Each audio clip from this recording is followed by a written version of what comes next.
Well, Kathy, I'll start off by giving you these visuals of just what a spectacle this whole march has been. People have been out, they are colorful, they are loud and proud, and one of the statements they've been saying is that no to terror and no to discrimination, saying that terror and terrorism is another form of discrimination and was meant to, of course, hamper and prevent them from expressing themselves. COVID-19 had already succeeded in doing that under those restrictions during the height of the pandemic.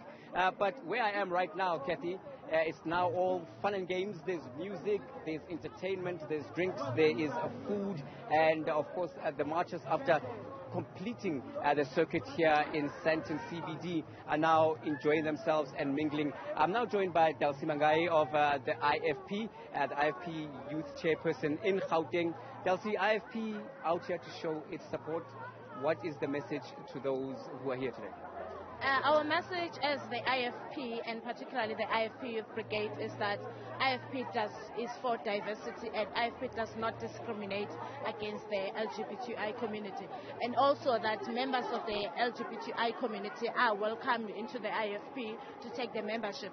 As you can see there, we have a table right there, and there are a lot of members that are potential members that are coming to join the IFP. So that's the message that we want to send to South Africa, and also we want to send to the community.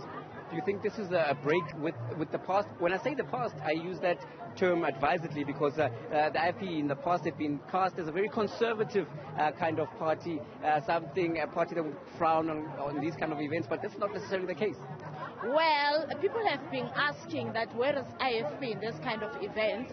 We decided to show our face. We decided to stop masking ourselves. Well, IFP is not as conservative as it's perceived to be, but we decided to show ourselves in this kinds of events so that people do know that we do exist and we are not discriminating against the community. And with those people that you told and lobbied to show support to your party, what's been their response, and what have they said about their concerns about how particularly this community has been treated, given the context, of course, of gender-based violence and also violence against the LGBTQ community? Well, I think it's very important to highlight that we as the AFP, we are very excited at the response that we are getting. People are excited to see the IFP here at the venue. As you have said previously, that we are perceived as to be conservative. And also one of the things that is discrimination, when you are conservative and you discriminate against, obviously you will be associated with the wrong things. But because people see that we accept the LGBTI community, to us it is a breakthrough, and also it means that we are going to be part of the change. And also once we, as who are perceived to be conservative, are part of this kind of events, then it changes a whole lot of things in the country.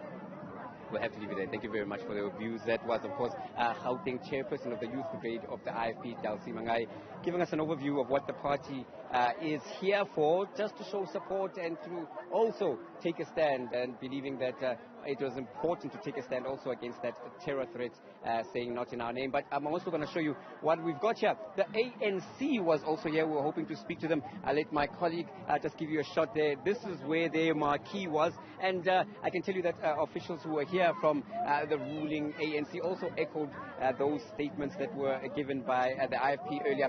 Let's take a walk around, Kathy, just to show you how fabulous everything is. While many of the stalls that are here have now been dismantled, some are still going in full swing, and people are having the time of their weekend, and you can see that they are very excited, waving there into camera. Many of the people here are starting to make their way home, although organizers have been saying that this particular event is going to carry on well into the evening. We've been given a time provisionally of around between 8 and 10 p.m. for everything to wrap up. You can see the stores are out, people are selling their merchandise. So it's really been a day of funfair, food, as well as exuberance. Before we head out too far, because I might not be able to hear you, just in shot there in the distance, there's a stage that's been set up where artists have been performing and, of course, have been entertaining those who have come here. So the fans have also been indulging in the music. Top artists from South Africa have also been, showcasing their craft. much to the enjoyment of those who have gathered here. That includes DJs. So it's actually been a day of fun in the sun as the sun begins to set in a few hours. And people are saying that those that are going to remain, they're going to have enjoyment and they're going to continue to feel safe, as many have said to me when I asked how they're feeling. With that, it's back to you in the studio.